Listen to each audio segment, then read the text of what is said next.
Let's start with that travel nightmare this morning. Thousands of passengers still in limbo right now. Fort Lauderdale Hollywood International Airport is closed after Broward County got inundated with rain. Some of those areas saw more than a foot in a single day. Let's check in with WPTV's Brianna Nespral. She has been at the airport all morning long. Brianna, we heard that noon could be go time again. Now that might be a little iffy.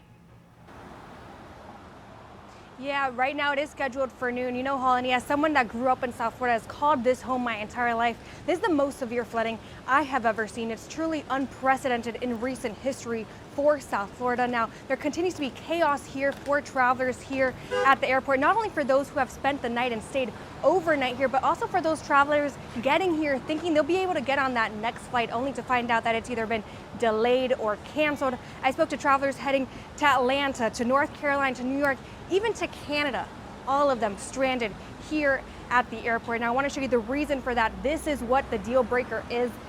This is the tarmac still completely flooded here.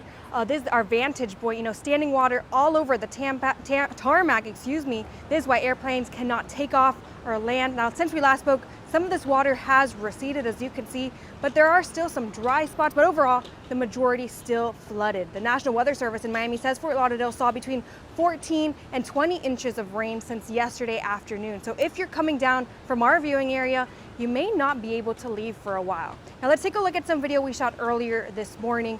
We were here when the roads to the airport reopened, allowing those travelers who had spent the night here to leave, whether with friends and family or a rideshare. And that's because nobody was allowed in or out of the airport overnight. Now you can also see hundreds of travelers stranded inside the airport, most sleeping in any spot they could find. You could really see the fatigue, the desperation, the despair in their faces. Many telling me the restaurants inside closed and most of the vending machines were empty, so many were left without anything to eat. Now let's take a look now at video that came into our newsroom last night from travelers stuck here at the airport. Delays were reportedly 75 minutes and increasing yesterday afternoon before the airport closed completely. Some drivers reported being stuck in their cars for upwards of 6 hours due to roads in and out of the airport being flooded and closed. Now, I spoke to two women earlier who had boarded their flights to their respective homes only to be deplaned 3 hours later. Both spent the night in the airport, but told me they were looking to rent a car and just drive up north. They described this as a total nightmare. And I just talked to somebody last week and said, as much as I fly and as many places I've go, we've always been so lucky and never had delays. And then we're part of history with this right here because it's crazy, flood, crazy. All of a sudden there was waves across the tarmac and you didn't realize it was so flooded. Then that we could see cars out there where the water was up past the wheels and it just progressed from there. Now, we don't know how long exactly it will take for all of this water to recede. Those are some questions that we're waiting to ask, how they plan to take off all this water on the runway. Now, we are just finding out the airport will be closed throughout the day, reopening tomorrow morning at 5 a.m. I mean, it's hard to imagine any of these flights taking off soon, so that makes it a little easier to understand if we're going to wait another day. But all of these travelers stuck inside, they're going to have to now find a way out of here, a way out, whether that's through the Bright Line, through the trains, through ride shares, driving. I mean, it's a hectic scene right now for these travelers just trying to find a way out of here.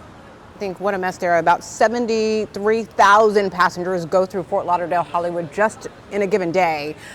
So this is truly a major inconvenience. Real quickly, we saw the video, the flooding on the first floor there of the parking garages, also the rental car lots. Have you heard about those being back open at this point?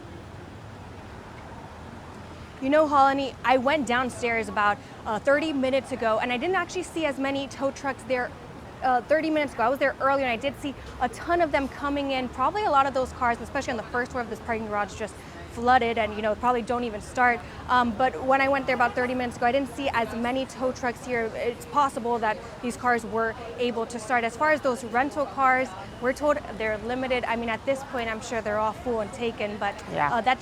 Those are some questions that we're still waiting to get answered to see, you know, if these travelers will be able to get out of here. Oh my goodness. Okay. Your heart goes out to all those folks who are stuck. They're coming home. They're trying to get to their car and it's just flooded out.